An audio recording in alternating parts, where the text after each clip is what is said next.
Welcome back, Pioneers. This is episode 4 of my complete Satisfactory playthrough. If you're just joining us and want to see how we got here, I've put together a playlist with all the previous episodes. You can find the link right up here on screen or down in the description.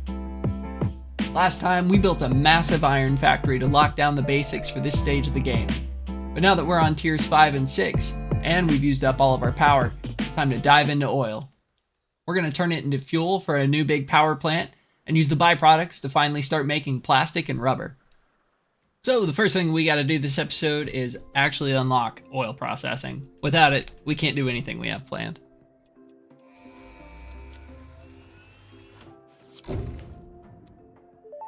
We're also going to need to get the petroleum power milestone unlocked before we can build this factory.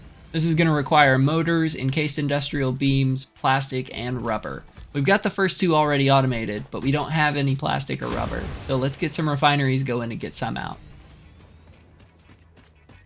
But of course, we're rudely interrupted.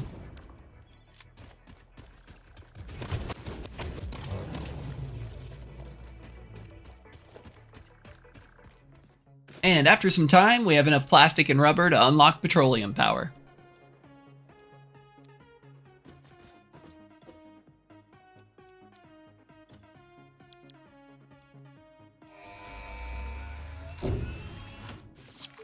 Before we continue with the setup for this build, there's something I want to show off real quick.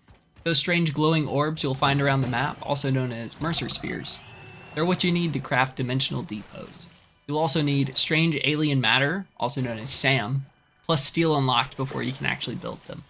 The cool thing about depots is that they're basically cloud storage. You can toss items in and then pull them straight into your inventory from anywhere in the map.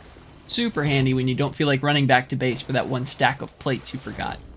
So we're going to grab a bunch of Mercer spheres and craft some dimensional depots to cut down on some of the running back and forth during this build. Alright, that should be enough for now. Alright, let's have a little demonstration on how dimensional depots work. If you plop one down at the end of your production line, we'll pretend, and we'll say that this storage container is our production line. It's, for some reason, making fix-it coupons. All you have to do is take a conveyor belt, run it into the dimensional depot, and once they get there, they will upload. Takes a little bit of time for them to upload, but once they are, you can access them from your inventory. Right here, just shift-click on them, and they go right into your inventory. As you can see, I use it for a bunch of different stuff. And you can actually manually upload things by dragging it over here. And then it just uploads directly from your inventory. These things are extremely, extremely useful. Next, we're going to get some more unlocks done, starting with the jetpack, which would have been very useful had I not forgotten that I unlocked it and didn't use it until I was nearly done with the entire build.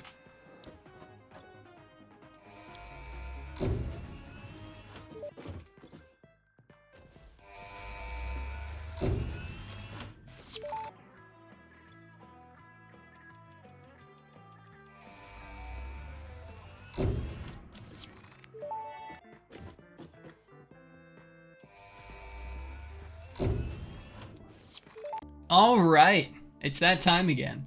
Let's talk numbers. And with oil, there's a lot of numbers to cover, so let's take it slow.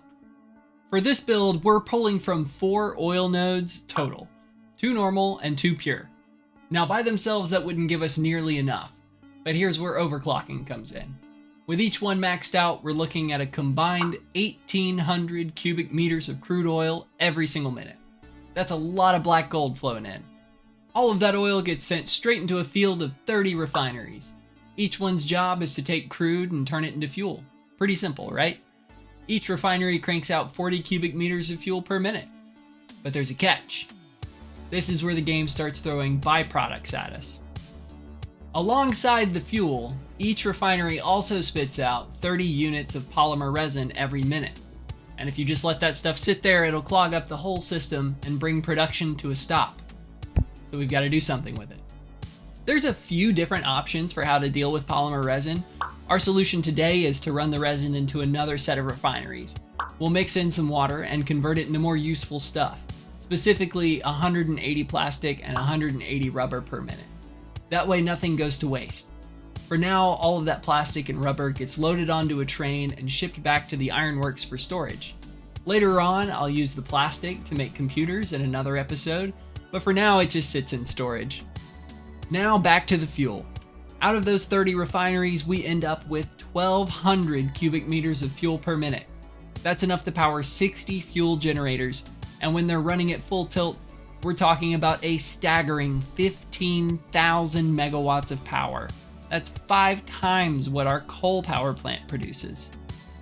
Now, I know I said this last time, and we are already building another power plant, but this should seriously, for real this time, be more than enough to keep the base running comfortably for a long while, and it sets us up perfectly for when we eventually unlock the next tier of power plants. For now though, it feels pretty good knowing we won't be running out of juice anytime soon. So sit back, grab a snack and some water, and let's check out our oil processing facility.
Hello, welcome back to another tour.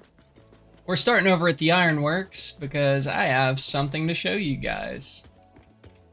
We could take the stairs, but we've got a new toy to play with. Right over here. Ignore this train station right now, it's temporary. We've got elevators.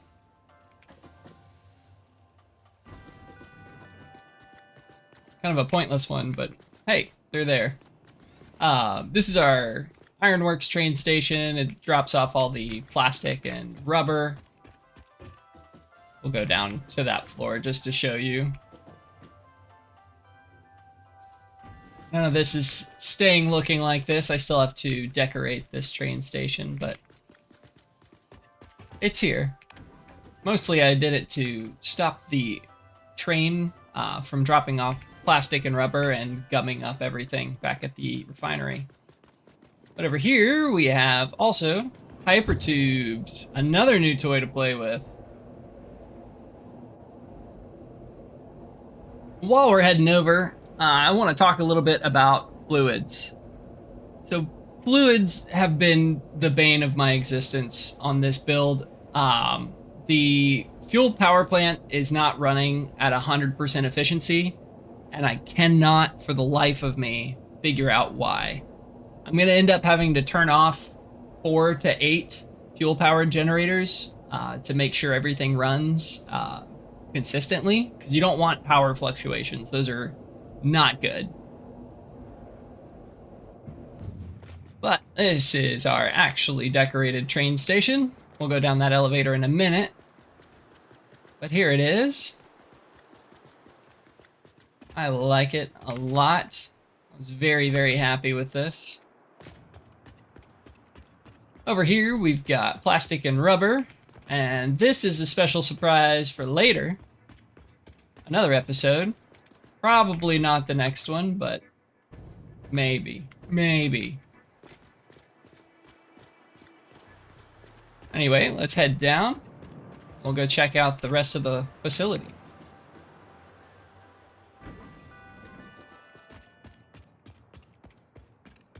So, if we head out here, This over here is all of our refiners. And then this is the fuel generators. We'll go check out the refiners first.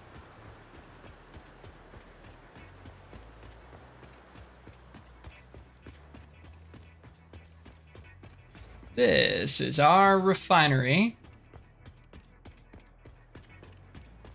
We have a whole bunch of refiners. These guys right here are all just making the plastic and the rubber from the polymer resin and water.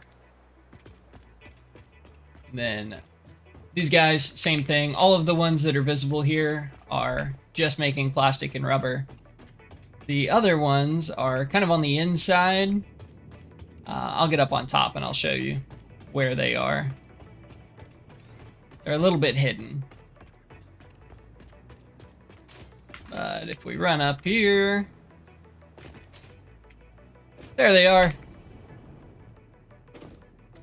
And half of them are not running right now. I've been resetting all of my fluids, trying to let everything stockpile.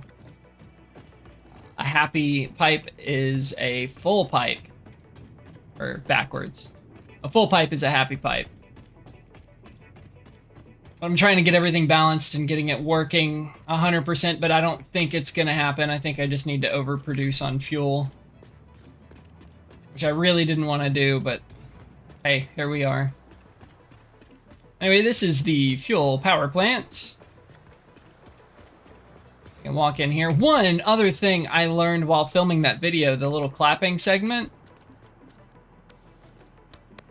The lights are clap lights. You can clap them on and off. Not gonna lie, I spent like 10 minutes doing that with all the lights. This is really just a big hallway. It's extremely loud here in the fuel generator area. But at the end of this hallway, we have another elevator. Kind of overusing the elevators, but they're a lot of fun.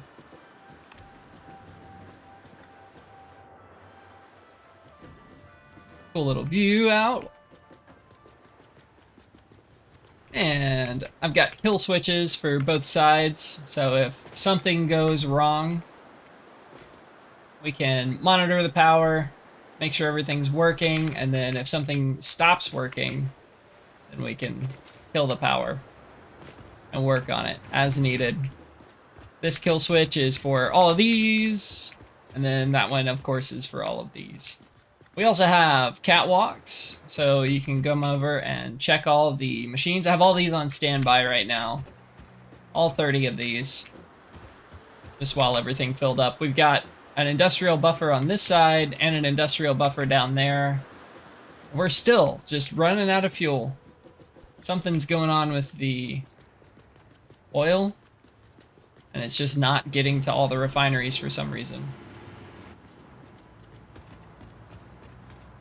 But up here, we've got a power tower. I don't usually use these very often. I'll run my power through my long-range logistics like trains and roads. But they do look pretty cool. I like to use a couple of them in every world.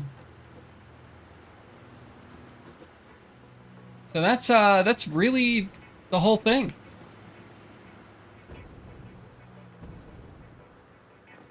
And we're finally using our jetpack. It's lovely. Anyway, guys, thanks for checking it out. And that's gonna wrap up episode 4. We've got fuel power online, plastic and rubber flowing, and even trains in the mix. Quick question. Would you like a full video breakdown on how these builds are actually put together? Let me know in the comments. Don't forget to like, comment, and subscribe if you feel so inclined. I've been Nuance. Peace out.